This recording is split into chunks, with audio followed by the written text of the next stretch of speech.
الحمد لله رب العالمين نحمده ونستعينه ونؤمن به ونتوكل عليه ونعوذ بالله من شرور أنفسنا ومن سيئات أعمالنا من يهده الله فلا مضل له ومن يضلل فلا هادي له أشهد أن لا إله إلا الله وحده لا شريك له وأشهد أن محمدا عبده ورسوله أرسله بالهدى ودين الحق ليظهره على الدين كله ولو كره المشركون اللهم صل على محمد وعلى آل محمد كما صليت على إبراهيم وعلى آل إبراهيم إنك حميد مجيد أما بعد فإن خير الكلام كلام الله وخير الحديث كتاب الله وخير الهدي هدي محمد صلى الله عليه وسلم وشر الأمور محدثاتها وكل محدثة بدعة وكل بدعة ضلالة وكل ضلالة في النار أعوذ بالله من الشيطان الرجيم بسم الله الرحمن الرحيم يا أيها الذين آمنوا اتقوا الله حق تقاته ولا تموتن إلا وأنتم مسلمون اللهم رب اشرح لي صدري ويسر لي أمري واحلل عقدة من لساني يفقهوا قولي ഏറ്റവും പ്രിയപ്പെട്ട സത്യവിശ്വാസികളെ സഹോദരങ്ങളെ, ഏറെ കൊടുക്കുന്ന, നമ്മെ വല്ലാതെ സ്നേഹിച്ചുകൊണ്ടിരിക്കുന്ന, കാരുണ്യം ചെയ്തുകൊണ്ടിരിക്കുന്ന റഹ്മാനായ റബ്ബിന്റെ എല്ലാ കൽപ്പനകളെയും എല്ലാ നിർദ്ദേശങ്ങളെയും പാലിക്കണേ എന്ന് ആദ്യം സ്വന്തത്തോടും പിന്നെ നിങ്ങളെ ഓരോരുത്തരോടും ഉപദേശിക്കുകയാണ്, വസിയത്ത് ചെയ്യുകയാണ്. റഹ്മാനായ റബ്ബ് ജീവിതത്തിന്റെ രഹസ്യത്തിലും പരസ്യത്തിലും സന്തോഷത്തിലും സന്താപത്തിലും പടച്ച റബ്ബിനെ സൂക്ഷിക്കാനുള്ള അതിമഹത്തായ തൗഫീഖ് നമുക്കെല്ലാവർക്കും പ്രദാനം ചെയ്യുന്നുണ്ട്. അല്ലാഹുവേ, ഞങ്ങളുടെ കൂട്ടത്തിൽ ശാരീരികമായും മാനസികമായും സാമ്പത്തികമായും ജീവിത പ്രതിസന്ധികളിലൂടെ കടന്നു പോകുന്നവരുണ്ട്. മനസ്സറിയുന്നവൻ നീയാണ്. ഞങ്ങൾക്ക് എല്ലാറ്റിനും ഹലാലായ മാർഗം തുറന്ന് ആ പ്രയാസങ്ങൾക്ക് വിടുതൽ പ്രദാനം ചെയ്യണമേ റഹ്മാനേ. സഹോദരങ്ങളെ, അല്ലാഹുവിന്റെ റസൂൽ സല്ലല്ലാഹു അലൈഹി വസല്ലം അദ്ദേഹം പറയുന്നുണ്ട്, ഞാൻ മക്കയിൽ വീട്ടിലായിരിക്കുന്ന സമയത്ത് എന്റെ വീട്ടിന്റെ മേൽക്കൂരയിലൂടെ ജിബ്രീൽ അലൈഹിസ്സലാത്തു വസ്സലാം കടന്നു വരികയുണ്ടായി. ശേഷം ഫഫറജ സുദ്രി, എന്റെ ഹൃദയം എന്റെ സ്വതർ കിടത്തുകയുണ്ടായി.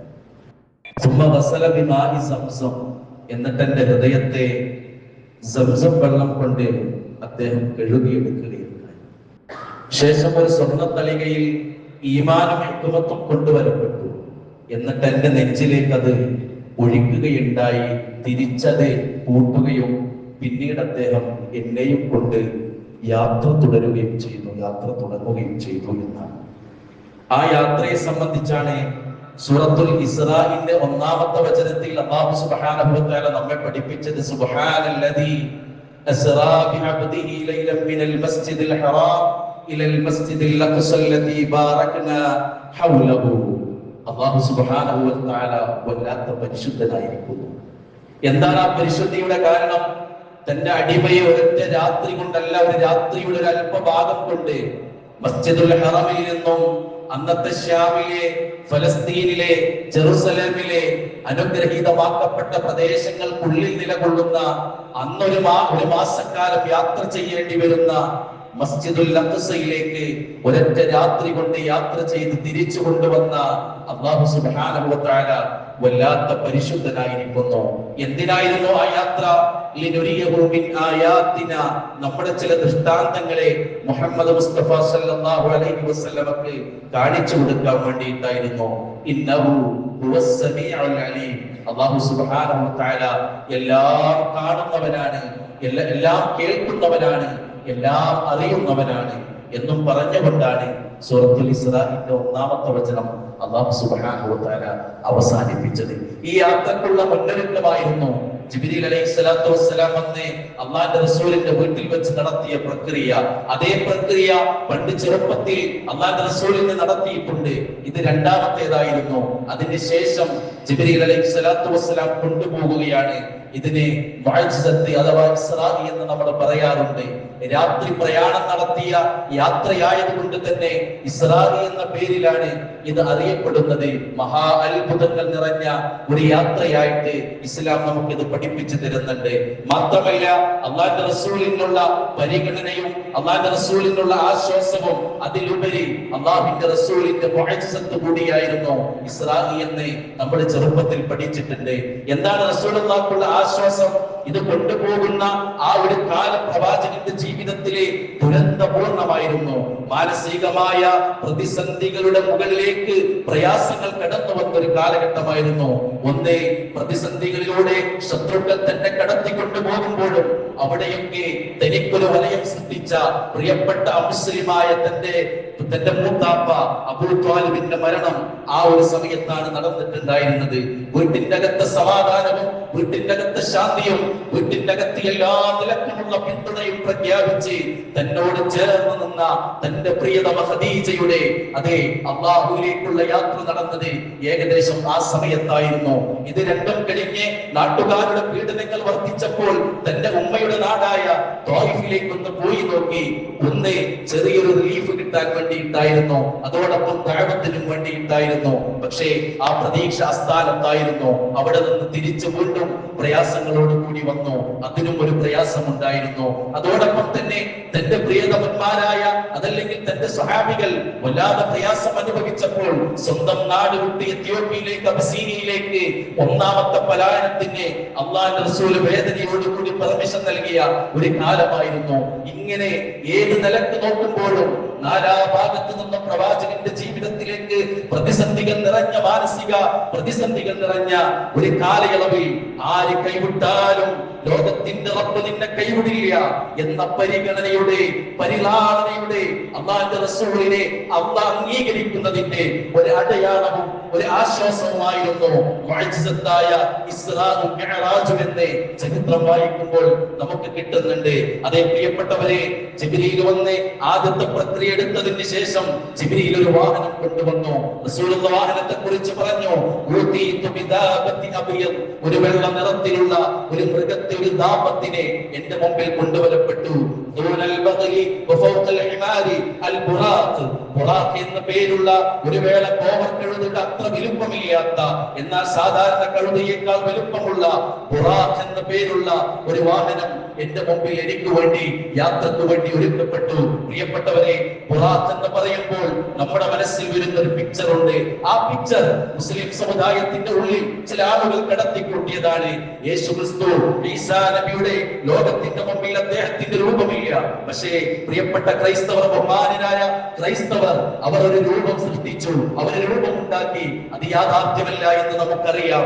എന്നതുപോലെ തന്നെ അയാഥാർത്ഥ്യമായ ഒരു രൂപവും ചിത്രവും ഇന്നും ചില വീടിന്റെ അകത്ത് ബുറാഖ് എന്ന പേരിൽ തൂങ്ങുന്നുണ്ടെങ്കിൽ അത് മുസ്ലിം സമുദായത്തോട് ചെയ്ത അപകടമാണ്, മുസ്ലിം സമുദായത്തിന്റെ നഷ്ടമാണ് എന്ന് നമ്മൾ അറിയണം. ഇത് അദൃശ്യമായ ചില പഠനങ്ങളാണ്. അതുകൊണ്ട് തന്നെ ബുറാഖ് എന്ന് പറയുമ്പോൾ അല്ലാഹുവിന്റെ റസൂൽ പഠിപ്പിച്ചു തന്നതല്ലാത്ത ഒന്നും നമ്മുടെ മനസ്സിലേക്ക് വരാൻ പാടില്ല.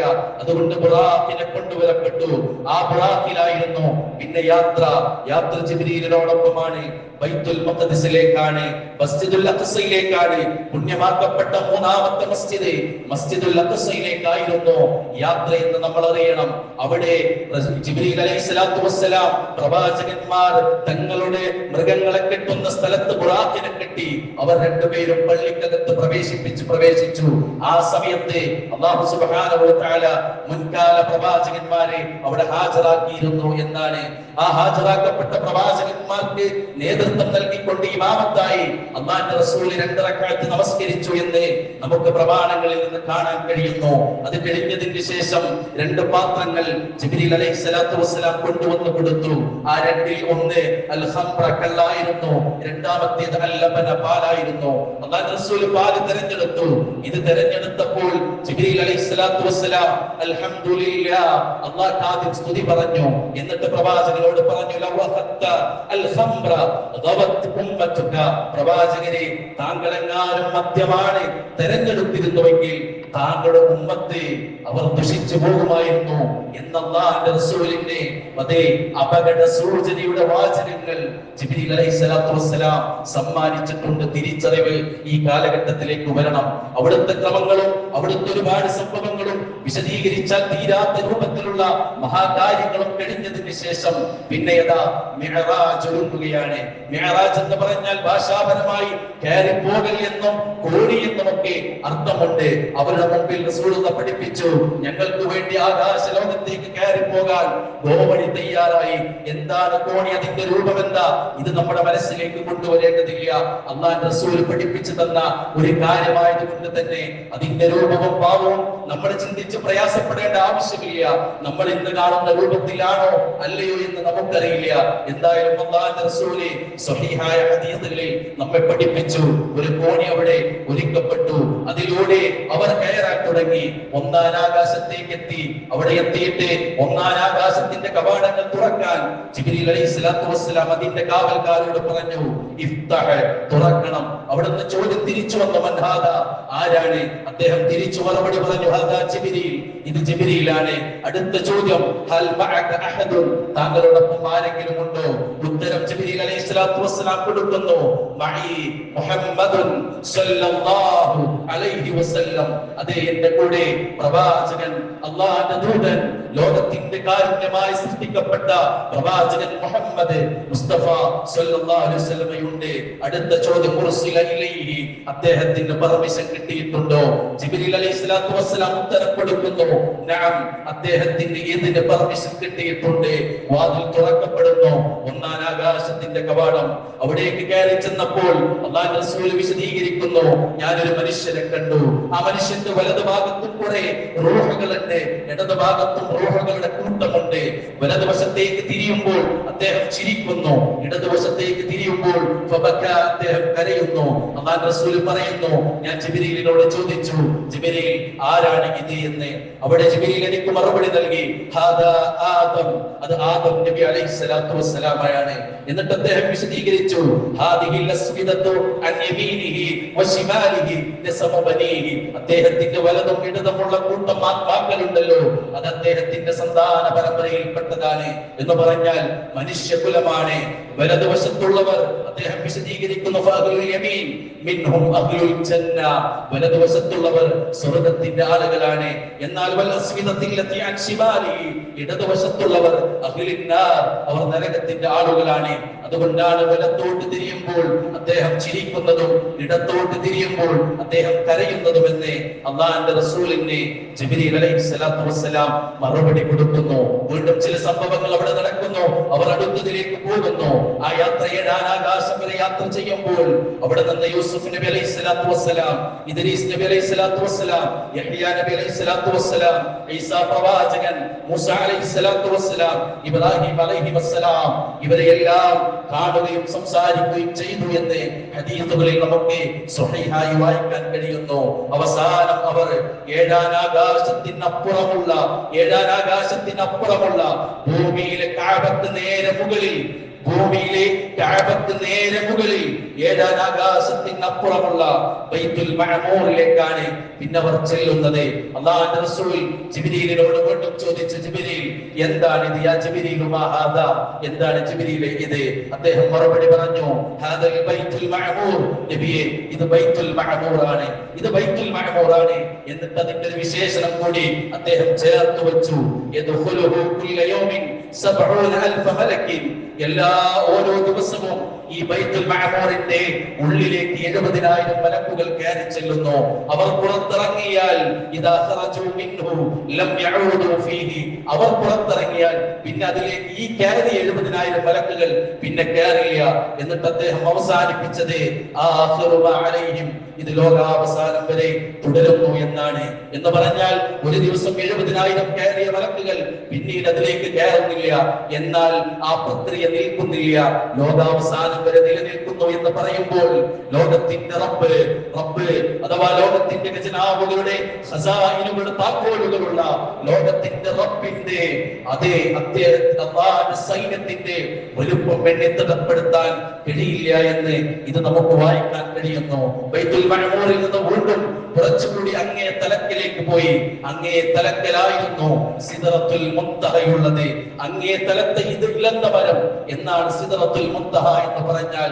ബൈത്തുൽ മഅമൂർ 7 ആകാശത്തിനപ്പുറത്താണ്, അതിന്റെയും അപ്പുറത്ത് അഥവാ അങ്ങ് തലക്ക് ആ കോർണറിൽ ഏറ്റവും അവസാനം സിദ്റത്തുൽ മുൻതഹ ഉണ്ട്.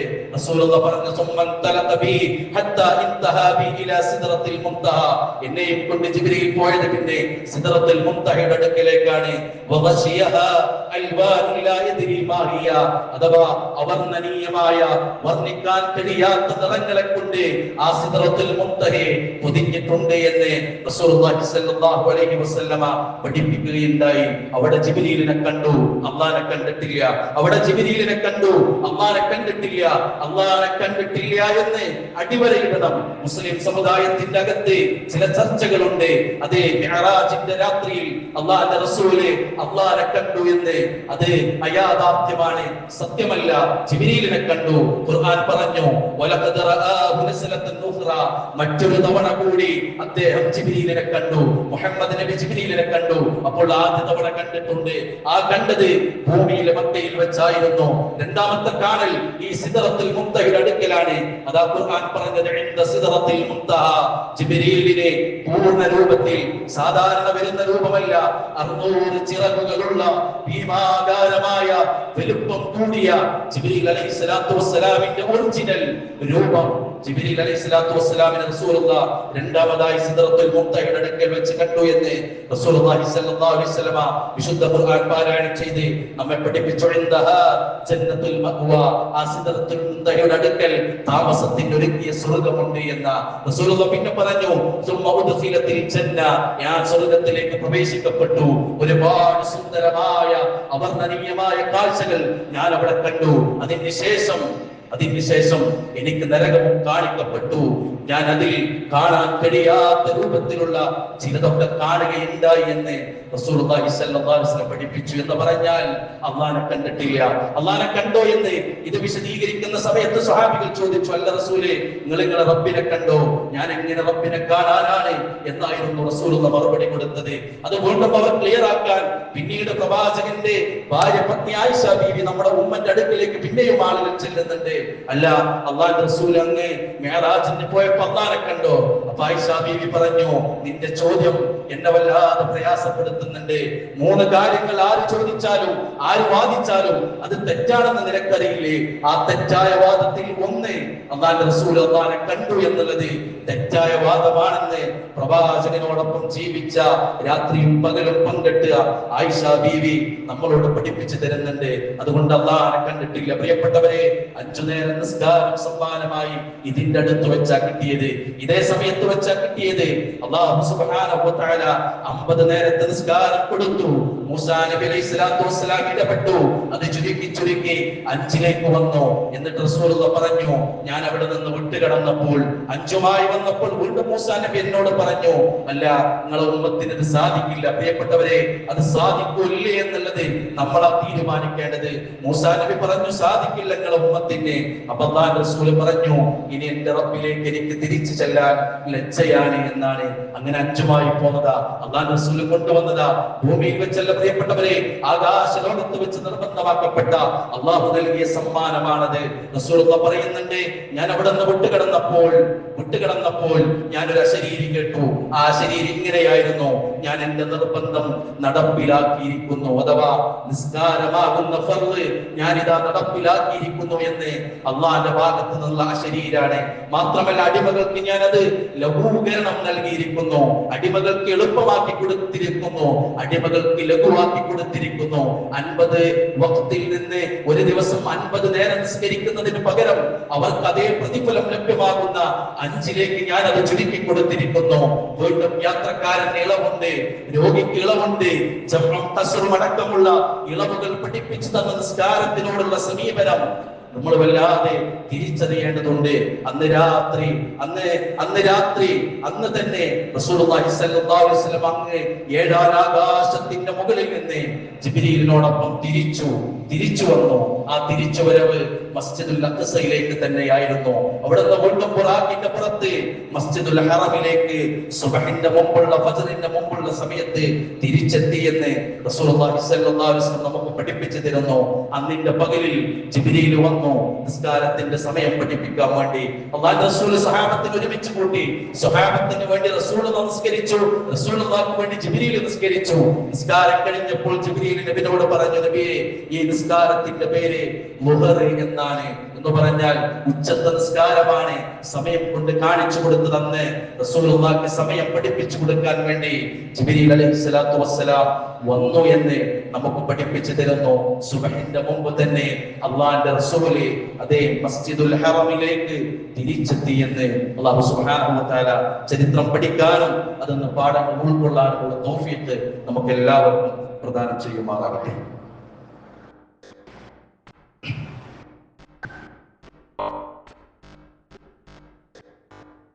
ബിസ്മില്ലാഹ് വൽഹംദുലില്ലാഹ് വലാ അഖിബത്തു ലിൽ മുത്തഖീൻ വലാ ഉദ്വാന ഇല്ലാ അലൽ ളാലിമീൻ. ഉസ്സല്ലി വനുസല്ലിമു അലാ ഖാതമിൽ അംബിയാഇ വൽ മുർസലീൻ വഅലാ ആലിഹി വസ്വഹാബിഹി അജ്മഈൻ. അമ്മാ ബഅദ്. ഇത്തഖൂ ഇബാദല്ലാഹ്.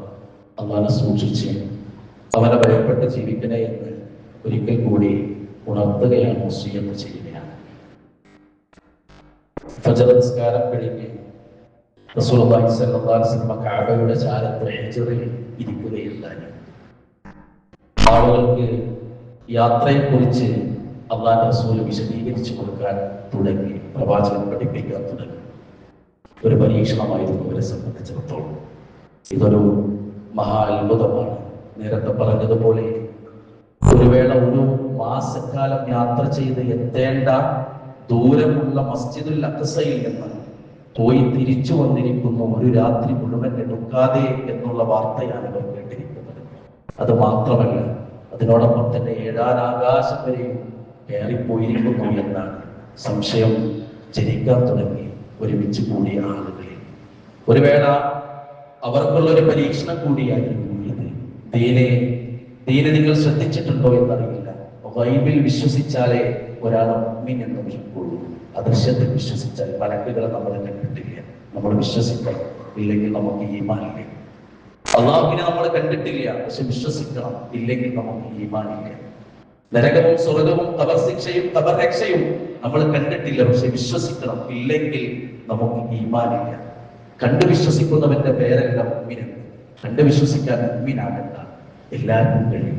അതുകൊണ്ടാണ് ഫിർഔൻ മുങ്ങി നശിക്കുമ്പോൾ അവൻ മരിക്കാൻ പോകുമ്പോൾ അവൻ പറഞ്ഞു, ഞാനിതാ വിശ്വസിച്ചിരിക്കുന്ന മൂസന്റെയും ഹാറൂന്റെയും അള്ളാഹുവിൽ.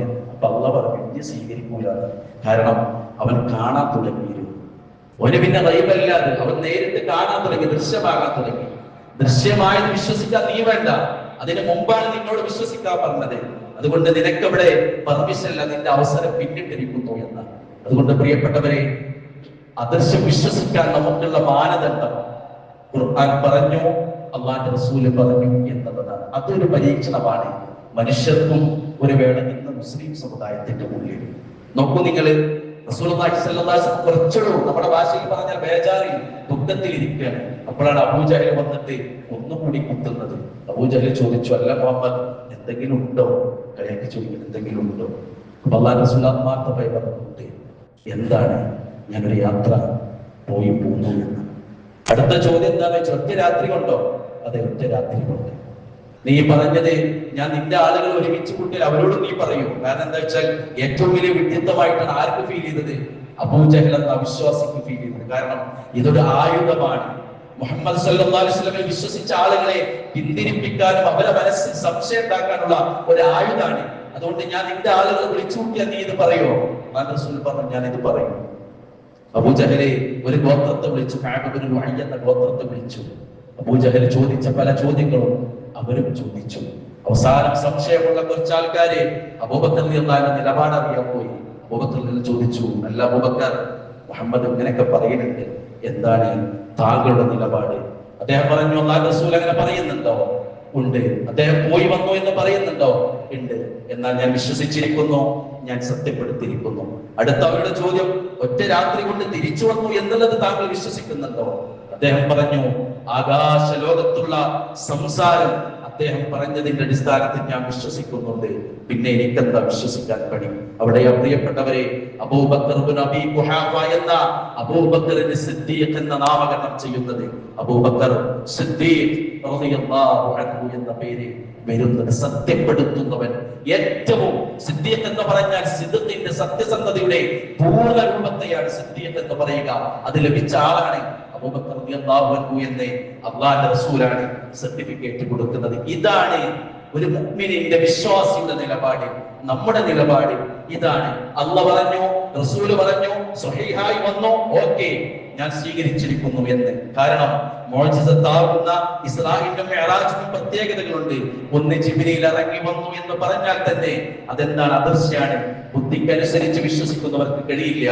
അള്ളാഹുവിന്റെ റസൂലിന്റെ നെഞ്ചി പിളർത്തി അതിന്റെ ഉള്ളിലെ ഹൃദയം കഴുകി അതിലേക്ക് ഈമാൻ ഹിക്മത്തുമിട്ട് അത് തിരിച്ചു കൂട്ടി ഖുർആൻ എന്ന യാത്രയിൽ ഒറ്റ രാത്രി കൊണ്ട് ഈ പറഞ്ഞ പണിയൊക്കെ എടുത്തു എന്ന് പറഞ്ഞാൽ, പ്രിയപ്പെട്ടവരെ, ബുദ്ധിക്ക് പ്രാധാന്യം കൊടുക്കുന്ന, പ്രമാണത്തിനേക്കാൾ ബുദ്ധിയെ മേലെ വെക്കുന്ന ആൾക്കാർക്ക് ഇത് വിശ്വസിക്കാൻ കഴിയില്ല. അതുകൊണ്ടാണ് ഇത് മുസ്ലിം സമുദായത്തിന് ഒരു പരീക്ഷണമാണ് എന്ന് നമ്മൾ തിരിച്ചറിയാൻ കാരണം വിശ്വസിക്കുന്നവനെയാണ് മുഅ്മിൻ എന്ന് വിളിക്കുന്നത്. അതുകൊണ്ട് തന്നെ ഇതിനെ ചില ആളുകൾ വ്യാഖ്യാനിച്ചത് എങ്ങനെയാണെന്ന് വെച്ചാല്, ചിലർ പറഞ്ഞു ഉറക്കത്തിൽ സംഭവിച്ചതാണെന്ന്. അല്ലാതെ ഇത് നേരെ വായിച്ചാൽ നമുക്ക് ഉറക്കത്തിൽ സംഭവിച്ചതല്ല. വേറെ ചില ആൾക്കാർ പറഞ്ഞു ശരീരം കൊണ്ടല്ല, വെറും റൂഹ മാത്രമേ, ആത്മാവ് മാത്രമേ പോയിട്ടുള്ളൂ എന്നാണ്.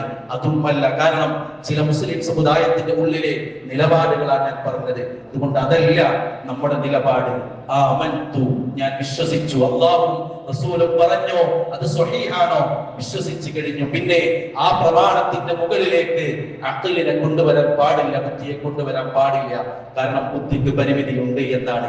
രണ്ടാമത്തെ മറ്റൊരു നമ്മുടെ നാട്ടിലെയും നമ്മുടെ മുസ്ലിം സമുദായത്തിൽ ഒരു വീക്ഷണകോൺ എന്താണെന്ന് വെച്ചാൽ, ഈ മിഅ്റാജ് നടന്നത് റജബ് മാസത്തിലാണ് എന്ന് തീരുമാനിച്ചു.